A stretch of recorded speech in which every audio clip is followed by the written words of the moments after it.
Good afternoon, my Real News Midday TV family. Welcome back to the channel for another news update. And in the news this afternoon, court denies man's request to change guilty plea, sentencing for death by dangerous driving, set for May 30. A man who previously pleaded guilty to causing death by dangerous driving is to be sentenced next month after the Supreme Court refused his application to change his plea. Christopher Gordon was accused of causing death by dangerous driving in relation to a May 6, 2021 crash in which a woman was mowed down by the vehicle he was driving. Verona Nelson died in the incident near Andrews Memorial Hospital on Hope Road, St. Andrew. Christopher Gordon pleaded guilty on March 12 last year to causing death by dangerous driving. But 6 months later, on September 25, he filed an application asking the court to use its discretion and allow him to change his plea from guilty to not guilty, and that the matter be set for trial. Mr. Gordon argued, among other things, that his guilty plea was equivocal and involuntary, and he did not appreciate the elements of the offense to which he pleaded guilty. He also indicated that he was subjected to such a pressure that there was no genuinely free choice between guilty and not guilty. His application also indicated that he was not properly advised on the implications of such a plea and its effect on his livelihood. The applicant also argued that if the guilty plea is accepted, he would be deprived of a good and reasonable defense with a high likelihood of success, which would breach his constitutional rights to a fair trial. In considering the application, Supreme Court Judge Justice Lisa Palmer Hamilton ruled that Mr. Gordon's plea was unequivocal and voluntary, and there was nothing to suggest that he did not appreciate the elements of the offense to which he pleaded guilty. Justice Hamilton also ruled that there would be no breach of his constitutional rights to a fair trial, as at the time of his guilty plea that he was aware of the nature and the particulars of the offense. Mr. Gordon is to be sentenced on May 30.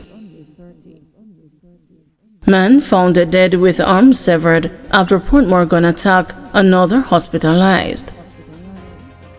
Detectives assigned to the St. Catherine South Police have launched an investigation in the death of an unidentified man who was found with arms severed following a gun attack in Portmore on Sunday. A 23-year-old man of a Kingston address was also injured in the incident and remains in hospital. Reports are that about 5:20 a.m., the police were called to a scene along Germain Road in Portmore, where both men had reportedly been shot by unknown assailants multiple times. The men were taken to hospital, where one was pronounced dead and the other hospitalized. The Bridgeport Criminal Investigations Branch is probing the matter. 15-year-old drowned while rescuing girl from strong river currents. The 15-year-old student who drowned in the Swift River in Portland on Sunday had jumped to save a girl who was struggling against a strong current, further reports have indicated. Zidane Wilson, a student of Spanish Town Comprehensive High School in St. Catherine, was reportedly on a trip when he drowned near a quarry at Kenwood Hope Bay in the parish about 1 p.m. Sunday afternoon.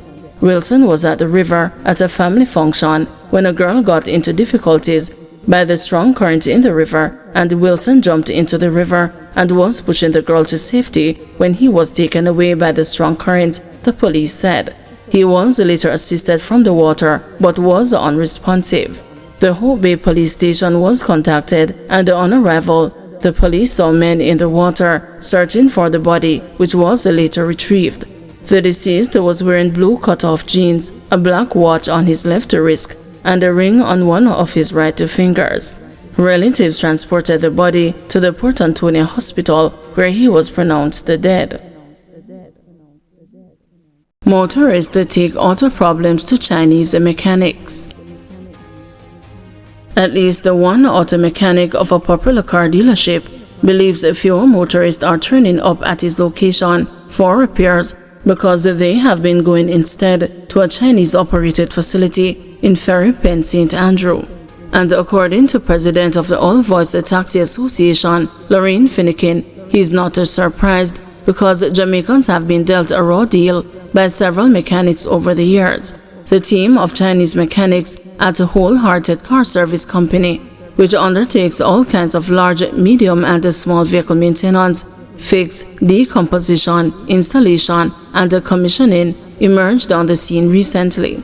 Long queues of motor vehicles at the location almost daily, including on Sunday when the news visited, appears to be testament that the word has been spreading about the quality of work being delivered by the Chinese team. On Friday, Finnegan said, for various reasons, players in the public transportation sector will easily buy into the services offered by the Chinese. The sector is under extreme financial strain. Maintenance cost of vehicles is very high. We have been getting a lot of complaints from our operators that they are getting inferior parts being sold as genuine parts, especially front-end and electrical parts. They have to wait on certain auto parts places to come in with a container. Persons who can find the money would go to that auto parts place when the container comes and buy 6 to 1 dozen of each spare parts that are changed regularly because those used parts are genuine. The newer ones are not.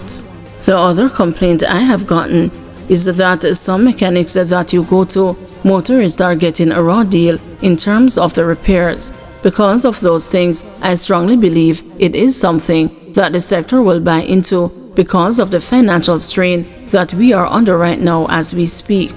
When you take into consideration the roads in the Kingston Metropolitan Transport Region, our operators have been going to the mechanic very often, Finnegan pointed out.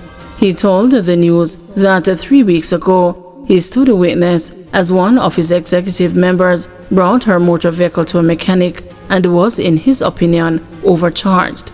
He said he went with her to buy the needed car parts after she was initially told by the mechanic that the cost to replace the car parts was $12,000. When she brought the parts to him, he immediately increased the price. He increased the price to $26,000 right in my presence, said Finnegan. The other example I will give you is a broad one happening across Jamaica when you take the vehicle to the garage. In a number of instances, because you have other engagements, you leave and the mechanic doesn't put on the parts that you bring there, but instead puts on used parts and keeps your new parts, or he puts on only some of your new parts. Most taxi operators who complain is within 2 days that the same problem comes back. When they go to another mechanic, he would say, no parts were changed on this vehicle. A member of my organization has operated buses for over 20 years. He owns the bus and he called me 2 days ago and said he spent $100,000 on electrical parts, and after going to 4 different electricians, each gave a different diagnostic. After spending $100,000 on parts, the vehicle is still in the garage and can't come out, Finnegan said.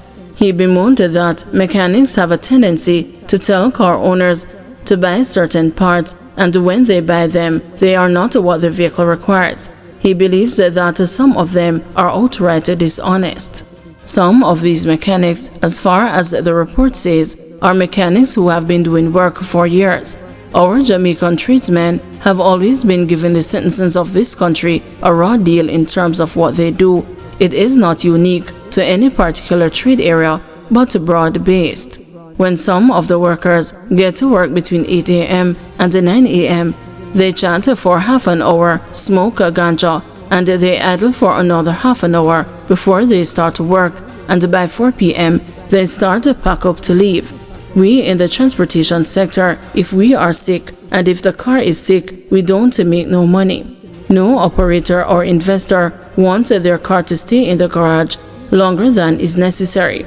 If we are having a certain type of service from the Chinese and it is publicized, the sector is going to rush to it, Finnegan added. I walked into a garage one day and on the ground, I found 2 clips for disc pad. I took them up and gave them to the mechanic, and he told me that they came off the car that just drove out. I told him to call the man and put them in, and he said no. He said maybe the same man will come back and say they dropped out of the vehicle, and he said he would sell them to him the taxi boss recounted. I shook my head and wondered how many persons he had done that to. But despite the many bad eggs in the sector, Finnegan highlighted that there are still a few good men who display high proficiency and professionalism even without having cutting-edge equipment. Guys, thank you for watching. See you this evening at 6 p.m. for another news update.